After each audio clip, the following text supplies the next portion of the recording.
Lions fans, let's talk. I recently ran across a podcast, and it was speaking from, or speak. Forgive me. It was speaking about Brad Holmes' upcoming A+ plan, and I want to say this is D Energy or this is the Woodward Sports podcast, and I believe Terry Foster was speaking about it. And Terry Foster, of course, he has insight. He's been around and he has his plugs and so forth. So he may have his insider connection to Brad Holmes. And anyway, with that said, he made a point about possibly Brad Holmes trading or trading up. All right, to go from 6 to 3, and I have no problem with that. He also stated that Brad Holmes would like to draft the running back early. I have no problem with that. Here's the thing where here's my gripe against how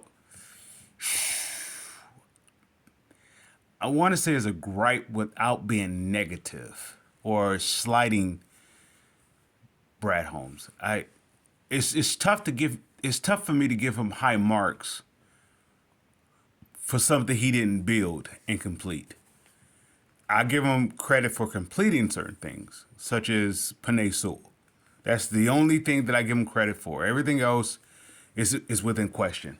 Which brings me to this point of this video, is that everything that Brad Holmes has done, or let's say everything, not Brad Holmes, everything that this organization has done up to this point, let's say since the Quinn Patricia era has ended, everything has been put in place by a Band-Aid, or everything has been held together by Scotch tape. It's not I don't want to say it's a temporal fix. It's a delusional outcome. Let's say, for example, the 9 wins, that's delusional. This team is not a 9-win team. They won 9 wins because they caught the league by surprise, right? And what I mean by that, that shows some effort by, the Lions taking advantage of certain teams. Well, yeah, I mean, okay, if a team lies down, yeah, you're supposed to take advantage of that. With that pushing that aside, with that said, this team is held up with Scotch tape. Okay, let's say the players that they brought in, 1-year players. I hear the applause for prove it. That should have been done like 5-10 years ago. Prove it deals, not now. Now it's too late. Now is more so you have to find guys that you can plug in, that you can actually add to this roster for 3 years automatically, without question. So more in most cases, that's dealing through the draft. That means your top 3. So your top whatever picks that you have in the top 100, they should automatically come in and hit the ground running. So when Brad Holmes says something, if the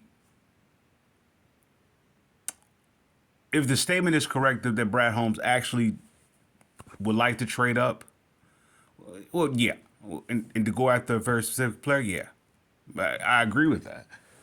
Well, why? Because you want to have a guy that can hit the ground running for 3 years. Okay, that put me in the mind of the likes of Calvin Johnson and Ndamukong Suh. I'm not going to say anything about Stafford. Stafford didn't hit the ground running.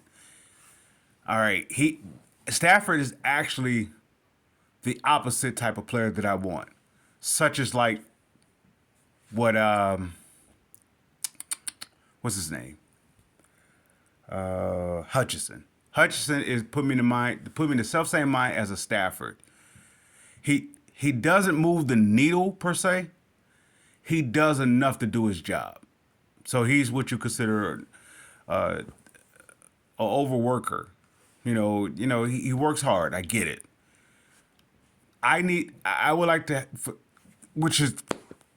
goes to my point of why this team is held up with Scotch tape, is based off that type of formula.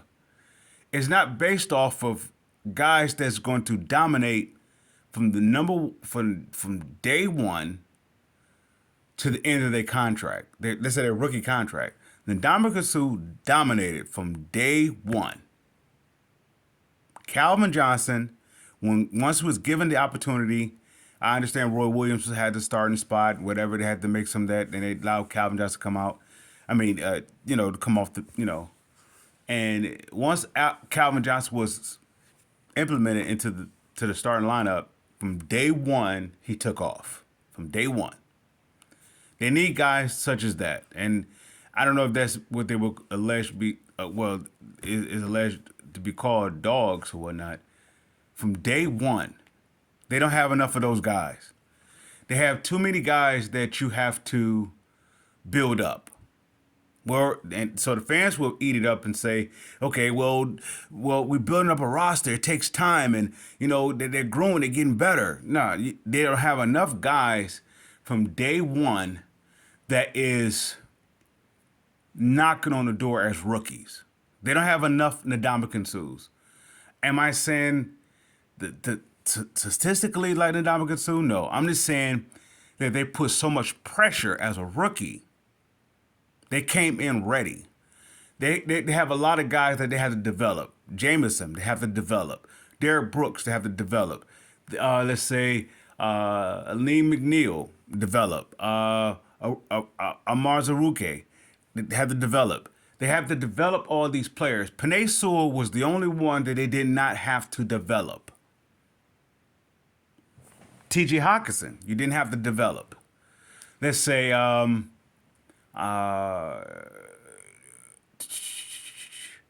Okuda, you didn't have to develop. Somebody say, yes, you did. No, Okuda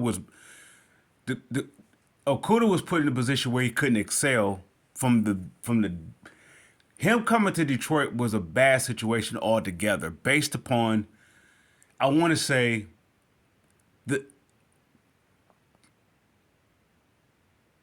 can I use this word, unreadiness or undevelopment of a rookie head coach or a young head coach. It just doesn't fit. And if there was a gripe that said that there was a dispute between, drafting Okuda or not, that could play out. That actually makes sense. Because Patricia's not a developmental type of coach. He's a plug and play type of coach. Know how to do it. I could put you in a spot to do it, and boom. But if I had to teach you how to do your spot or develop you into teaching you how to do your spot, it won't anyway. It won't work. So with that, pushing that aside, Dan Campbell, I don't know if what is he? Is he a developmental coach, or is he a plug and play? Or possibly it could be both. If he's both, then any player that you get in here is going to excel in his system. If he's one or the other, that's going to be the time consumption. That's going to be. So anyway, with that said, Brad Holmes is not. Once again, I'm not trying to be negative. I guess I'm pointing out the obvious. This team is held up with Scotch tape. The 1 year rental players, they are like bridge players. I get that, but he have too many of those. There's out of all the draft picks that he has or that he brought in, I'm not including free agents. Free agents and trades are like bridge players. I get that. Golf bridge player. Brockers was a bridge player. Even this free agent class that he brought in this year with the secondary bridge players. They are all bridge players. I get that, because he ultimately looking for, he's looking for the guy in the draft. That's what he's doing, and I think that is, I commend him for that. That's why I say I don't want to be negative against him, but yeah, I am going to point out the obvious. This team is held up with Scotch tape. So if, let's say for example, if the Lions were to not trade up to go get Will Anderson, this is for example, who is clear that is ready, He is their. He is this year's Ndamukong Suh for the Lions. He is that. All right. He automatically makes Hutchinson better. If Hutchinson is or is deemed like your best defensive player, he automatically makes Hutchinson better. Automatically, because he comes in ready. If you were to draft Carter, you better complement Carter with someone who is ready. If you put Carter next to Hutchinson by itself, is actually going to play against Hutchinson because Carter is not ready. He's not dependable ready. What I mean by that, he can show flashes of that, but he hasn't made up his mind that he wants to be reliable. From his time in Georgia all the way up to now, on and off the field is an indication of that. Is he talented? Yeah, but you could pass up talent. If that's all the reason why I believe that they did not select Derek Brown over Jeff Okudah. Okudah is ready, yet Patricia wasn't ready for Okudah. There's the difference. Now watch what Atlanta do with Okudah. Watch what Atlanta does with Okudah. All right, and then of course once it turned out to be successful, they say, well, how come he wasn't like that with the Lions? Well,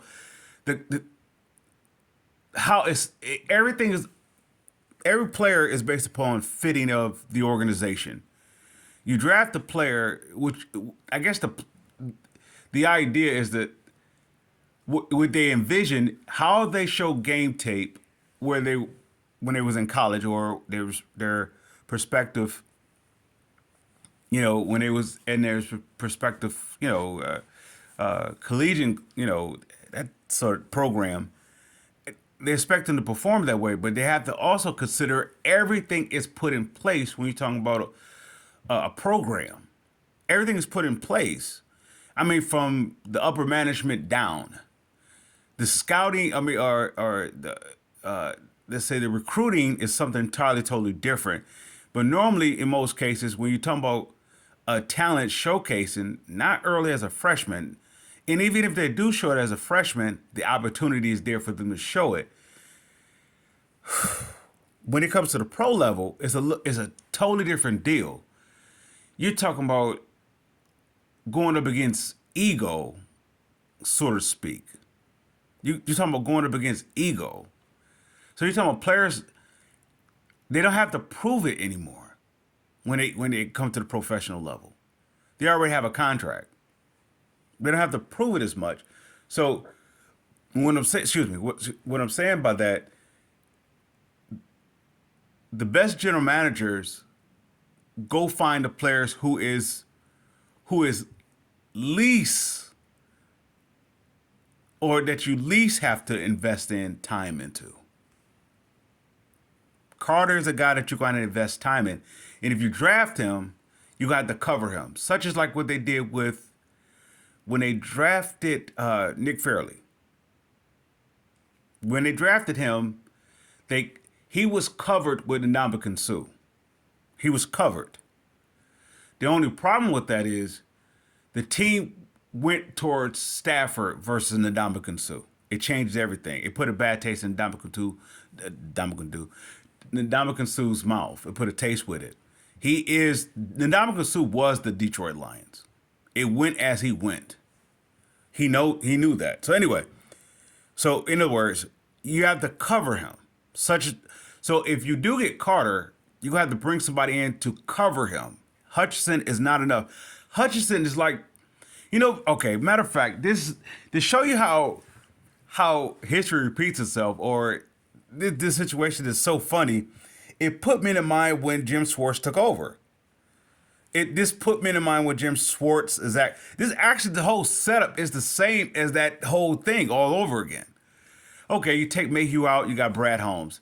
You take Jim Schwartz out, you have Dan Campbell. It's pretty much the same. The only difference is that they brought in the players. the replacement of Jim Schwartz and Mayhew is the maturity. They is more to say they're more experienced.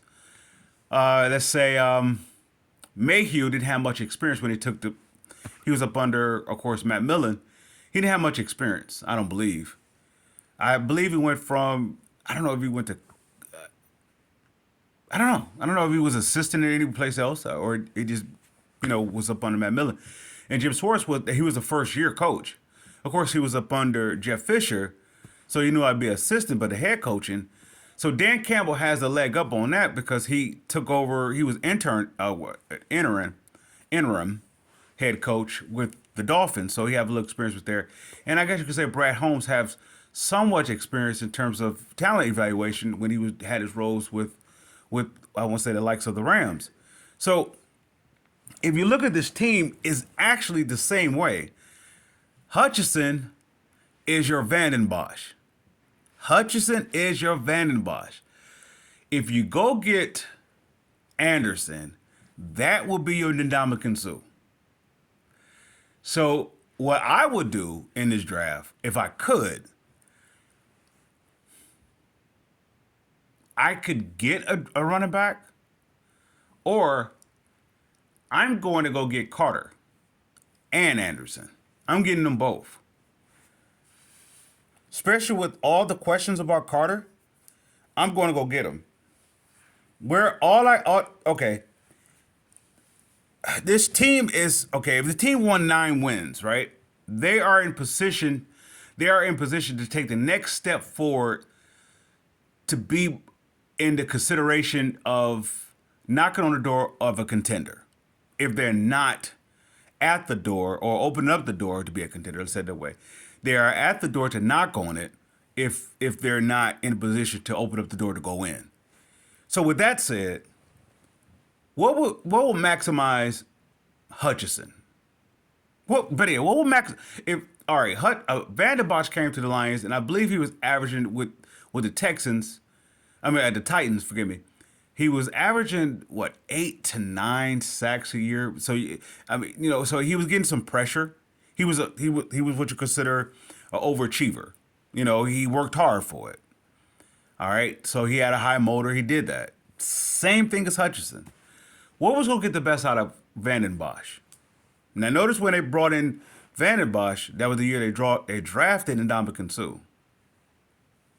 Now, one thing the Lions didn't do when they drafted Hutchinson, they did not get him any help. They assumed that the help was here prior to.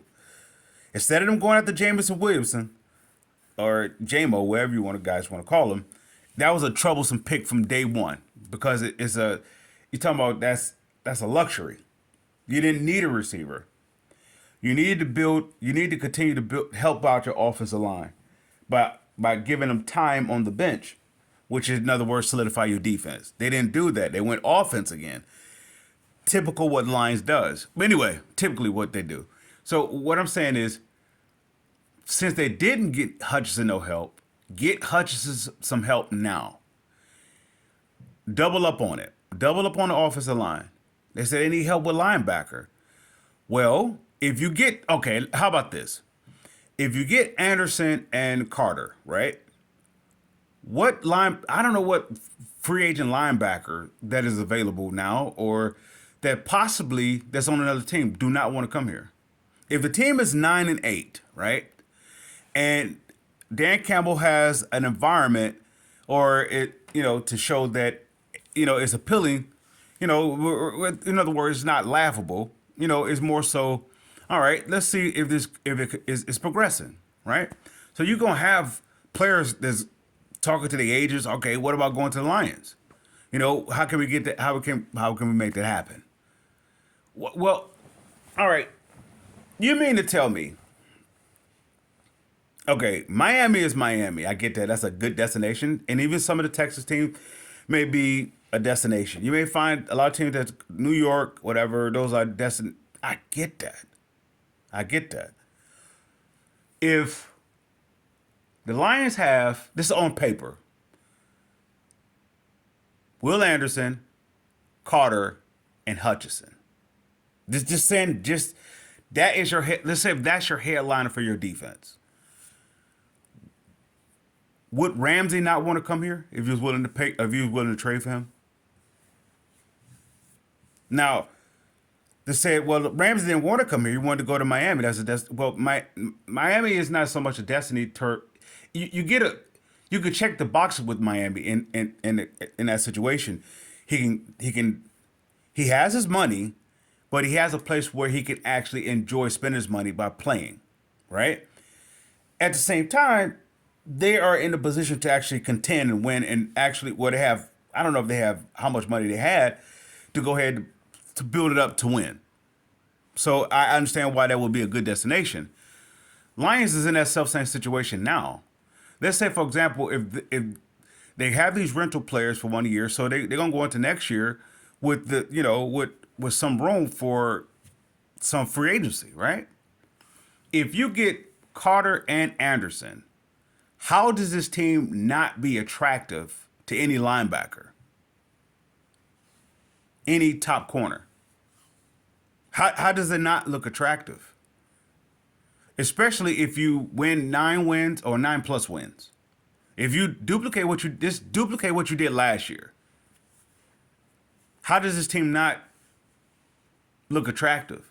So what I'm saying by that is this team is held up with Scotch tape, and now they can take the Scotch tape up and put it like a bonding agent there to make it more solid, to make it more cohesive.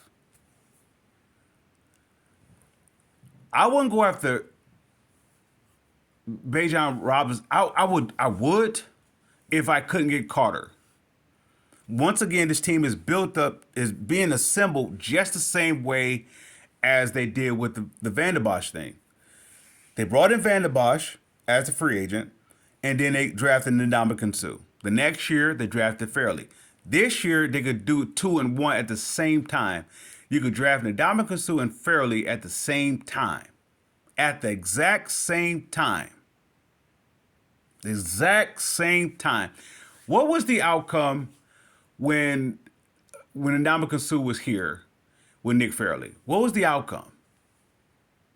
And Van den Bosch, what was the outcome? There was a top defensive team. I won't say they definitely was top 10. If not so, if not better than that. If you get Carter, you're gonna have to cover him. Let's say, for example, if you can't get Will Anderson, I don't know if this gentleman is still available. I'm still high on Josh Allen. I don't know if he's still available. I don't know what's the catch with that. And furthermore, do I dare dream this? I'm greedy with this. I'm going after, if my linebacker core is the most questioned or is in question the most, I'm definitely going after Will Anderson, and I'm going to go get Carter. I'll bring both of them in, right? So I'm taking at 18 and I'm moving up. I have the pieces this year or the trading chips to do so. And I'm also, if it's available, I didn't do any research. I'm just talking. I'm going to go get Josh Allen. Somebody say, well, you don't need all that help. Okay. Your line is already, I want to say, feel me if I'm butchering this name, Amuzaruke, is he dependable? Is he reliable? Question mark, right? Aleem McNeil, all right?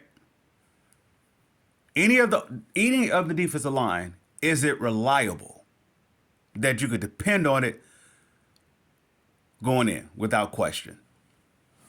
Give me one defensive lineman on this team. If you're going to say Hutchinson need help.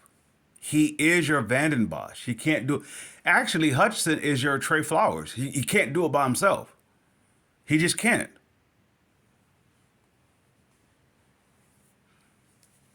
I get that. They got to get him some help. Your secondary is built up on Scotch tape. It's held no. In other words, it's held up on Scotch tape. That's not your long term fix. I get that. Those are bridge players. They're 1 year players. They're bridge players. So you can you can get them another year. Those bridge players, until you can get your top corners, your top whatever safeties, whatever. So let's fast forward time. You give me Will and you go get Will Anderson this year at the number 3. Jump number 6 to number 3. You got the pick. You got the picks to do it.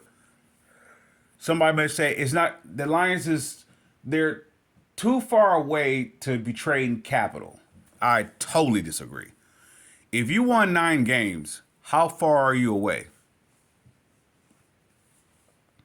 What would get what would have enabled you to win 10 or more games last year? We could say coaching, I guess correct those miscues. I get that. If the coaches have the players, this how it works. If the coaches have the players that you do not have to teach them how to put in a position of their job. Let's say they went to a pro ready program and they come in, they know how to do their job. They may not know how to do their job to the level of experience, yet they know how to do their job enough. All it takes is now just reps. So Dan Campbell had to teach players based off the insufficiency of the groundwork that Matt Patricia did. If there's one slight I'm going to go up against my guy Patricia, it was this. He just wasn't ready. He was not ready. From day one, he was not ready. Right? So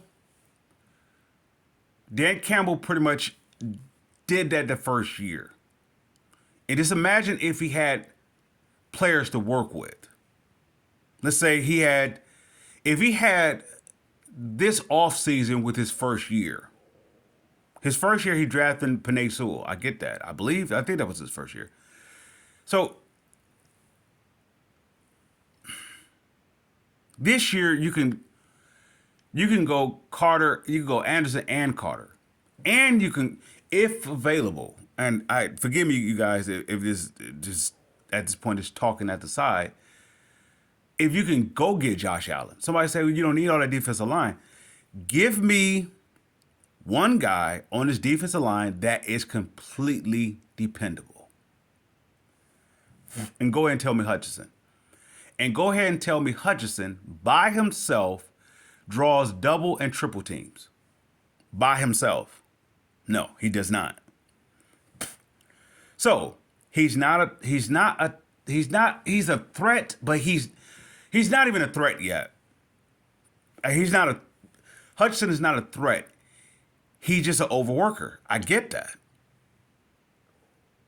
Can you win with that? There's the same way that you have done it with Van der Bosch. You have to get someone who not only complements Van der Bosch, but actually has what Van der Bosch don't have.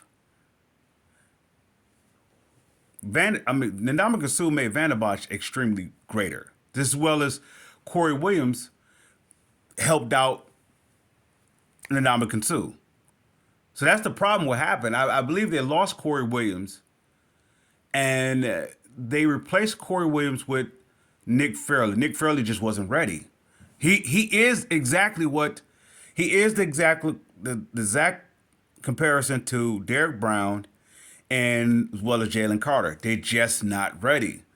Mentally, they're not plugged into themselves as an individual, how they're going to approach life. They haven't figured that out yet. Hutchinson figured it out.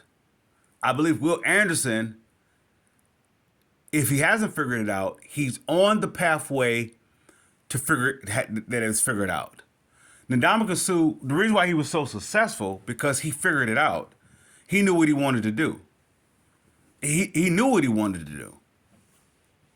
And nothing was going to stop him from doing it.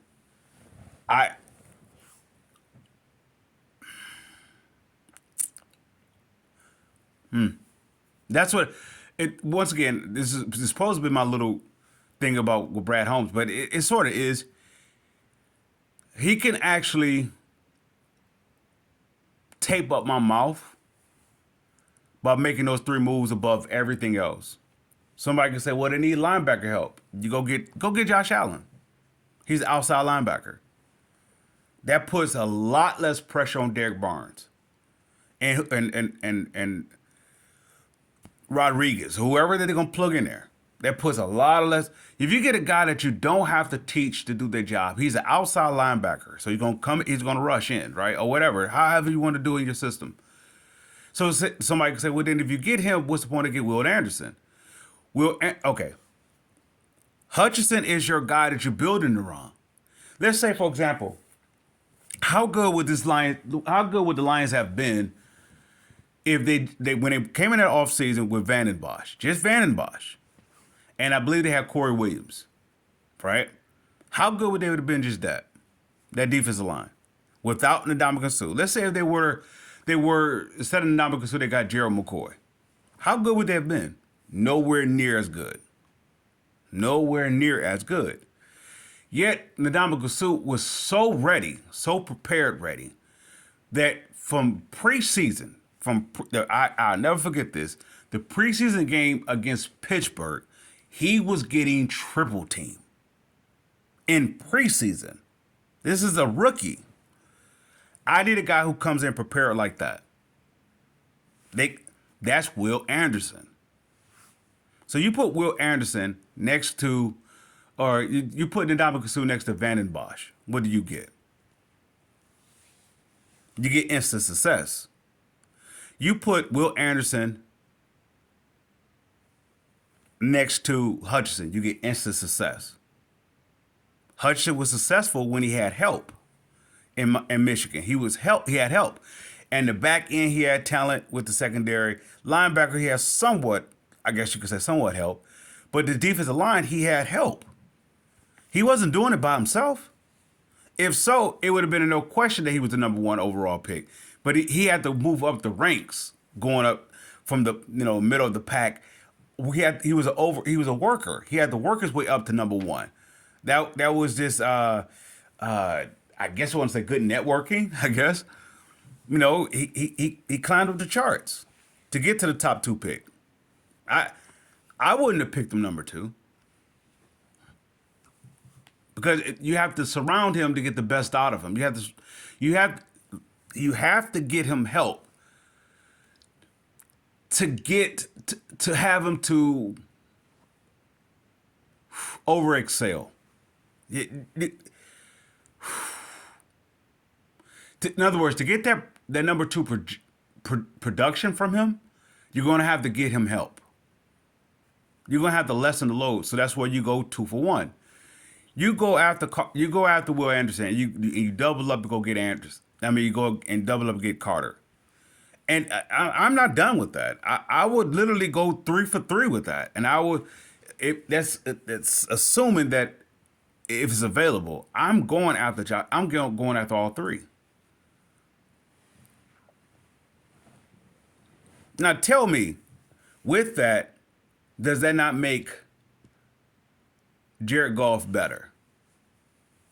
Does that not make your offensive line better? Does this not make your defense better? Does it not make your Scotch tape secondary better? This team is held up with Scotch tape. It's too much ifs. There's not the only area that there is not an if on this team is your offensive line. And that's because it wasn't built up through Brad Holmes. Brad Holmes assembled this team the self-same way that Millen did, the self-same way that Mayhew did with Scotch tape. It's too many ifs players. They got too many ifs. So it's too much of role players. There's nobody hitting the ground running that you could depend on that is your anchor. The only anchors is your offensive line. And it proves the difference of how they evaluate talent. Quinn went for quality over quantity. He wants something that's going to be durable. He also wants something that's going to be a dual threat. This is why I like Quinn over Holmes. Holmes is more so, like I said, it's a Scotch tape deal. It's a flash type thing. I get it. Panay Sewell is it was a blessing to fall to them. It was a blessing for two reasons because he shouldn't have failed. I believe to number 7. At the same time, the offensive line was tailor made for him. It was ready for him. You know, rather for if it's for that current time, the present, you know, even to the future, it's ready for him. So that's what I'm doing with number 6 and number 18.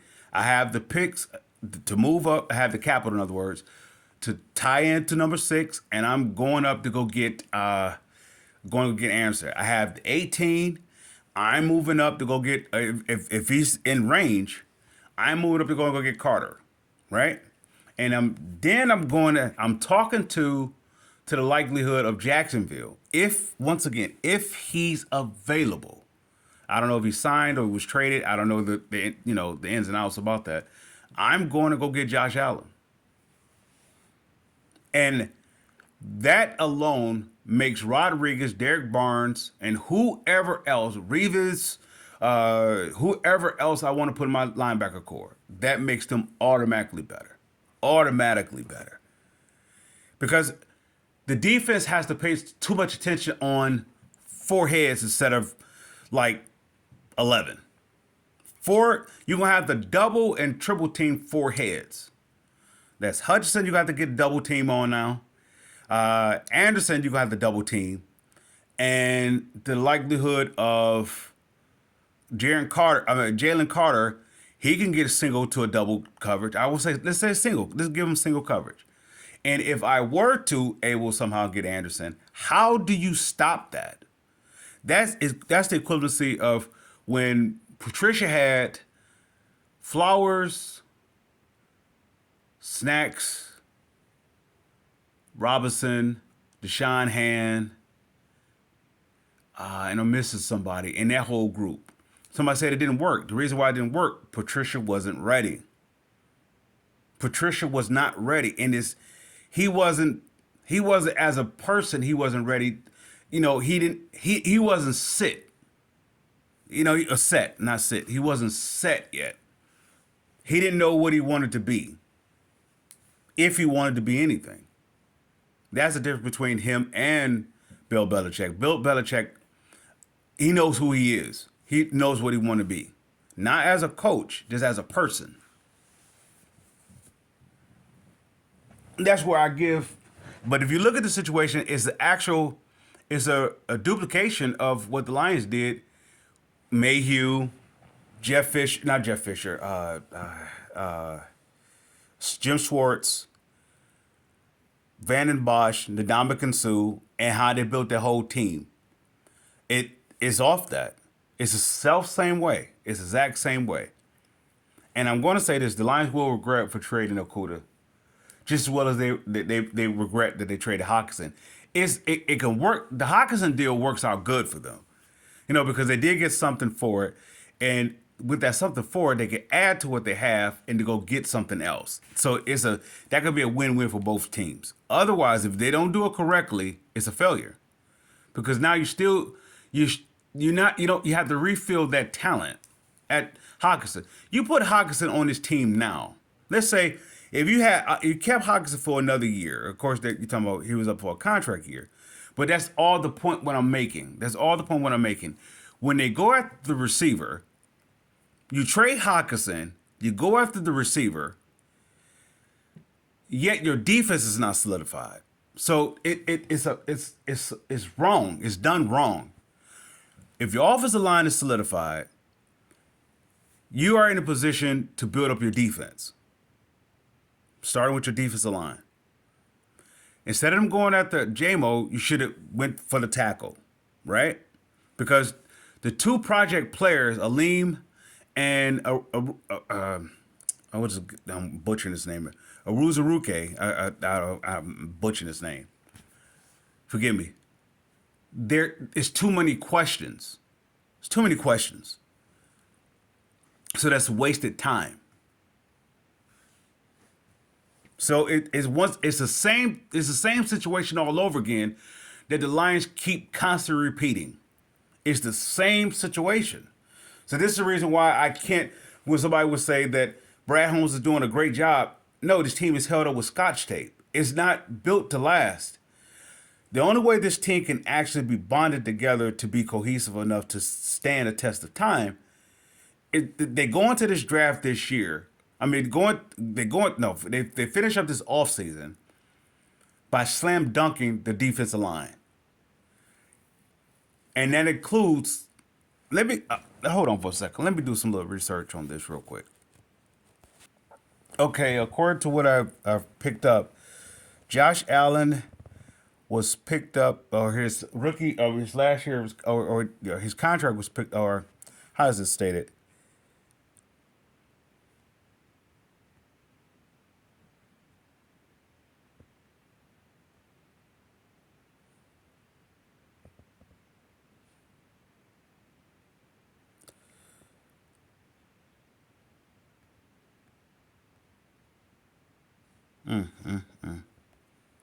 Okay, they picked up the fifth year option on Josh Allen, and so he has a 11.5 million tag on him for the 2023 season. Yet, I I guess he's a key piece for this year and next year. I don't know, but with that said, he's still up. I still believe he can be still be traded for. I still believe so. So I still would go and like inquiring about him. Yet I can't do much about that unless Jacksonville is willing to do something with me.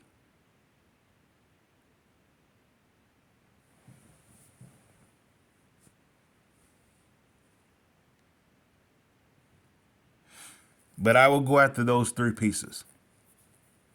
I would. With what I have to offer this year in draft capital, I will go after those three pieces. And that automatically is going to give me 10 plus wins. I don't have to go get another running back.